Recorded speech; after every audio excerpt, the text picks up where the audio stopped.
An arboreal treat today, a positive treasury of tree poems, some lightish and deciduous, some very dark and evergreen.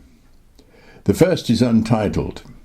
It's about a fallen oak and is by GILL, an artist and friend of Steve Tomlin. She dedicates the poem to her father, Maurice Berry, who loved our country's woodland and fells and suffered a stroke 4 years ago, which is when Jill wrote this poem. An oak had fallen in her life. I've contrasted Jill's poem with 3 others, the most benign of which is Bill Shakespeare's Under the Greenwood Tree, in which he seems to be soothing a bird by suggesting he's not a threat. There are worse threats out there. Admit it, we've all been there, lads, in our youth. The other 2 are decidedly toxic. I'm one of the few in the English-speaking world who is not enamoured of Bill Blake's mysticism, but here he brews a deadly poetic confection worthy of a Borgia. It has intractable grievance and satisfying revenge, which I know is wrong, but I'm a slave to it. It also reinforces the Christian calumny of casting the innocent apple at the root of all evil. Bullseye Blake, they call him. Alexander Pushkin's Poison Tree is not a poetic confection. The upas exists. It's a type of mulberry and is extremely poisonous. It is used to make arrows and darts more deadly, but also used in dyeing cloth. This poem speaks to the obscenity of the global arms race. And where would I be without Wikipedia? Have you donated anything to them yet? You ought, if you rely on them as much as I do, for credibility in cyberspace. As I was walking through the woods with trees I knew so well, I found a space where an oak once stood, and now just sunlight fell.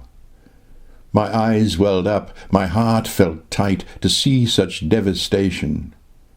I stumbled over rotting roots, the tree, my destination. Its mighty trunk that once stood straight was nestled on the ground. The leaves that whispered such sweet song now didn't make a sound. I knew the mighty oak was weak. It certainly was old. The winter's winds that shook the woods had caused the tree to fold. I hugged the tree and tried to feel for anything still there. I wanted to heal the spirit folk who had a pain to bear. The bark felt rough. It crumbled away. My hand could feel the cold. Nothing could be felt by me. No message to unfold. I stood back up and turned to let the sunlight warm my face. I let the happy memories add to its embrace. The many years of glory, from summers through to springs. The colours shown in autumn were measured in its rings. Many days I'd wandered past along this woodland walk. I'd poured out my many worries. I knew they'd heard me talk. My head bowed down. I opened my eyes and started to walk away. But something there upon the ground made me want to stay. Pushing up towards the sun where once was dappled shade, a little tiny sapling a small acorn had made. At once my soul did realize that this was not the end. Another oak was on its way to be another friend. A poison tree. I was angry with my friend. I told my wrath did end. I was angry with my foe. I told it not, my wrath did grow. And I watered it in fears, night and morning with my tears. And I sunned it with smiles, and with soft, deceitful wiles. And it grew both day and night, till it bore an apple bright, and my foe beheld it shine, and he knew that it was mine, and into my garden stole, when the night had veiled the pole. In the morning glad I see my foe outstretched beneath the tree. Under the greenwood tree. Under the greenwood tree, who loves to lie with me, and turn his merry note unto the sweet bird's throat. Come hither, come hither, come hither. Here shall he see no enemy, but winter and rough weather. Who doth ambition shun, and loves to live in the sun, seeking the food he eats, and pleased with what he gets. Come hither, come hither, come hither.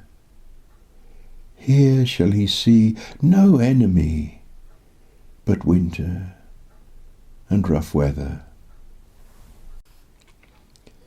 The Upas Tree.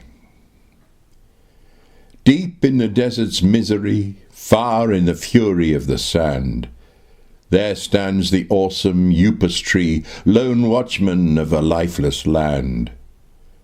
The wilderness, a world of thirst, in wrath engendered it and filled its every root, every accursed grey-leaf stalk, with a sap that killed.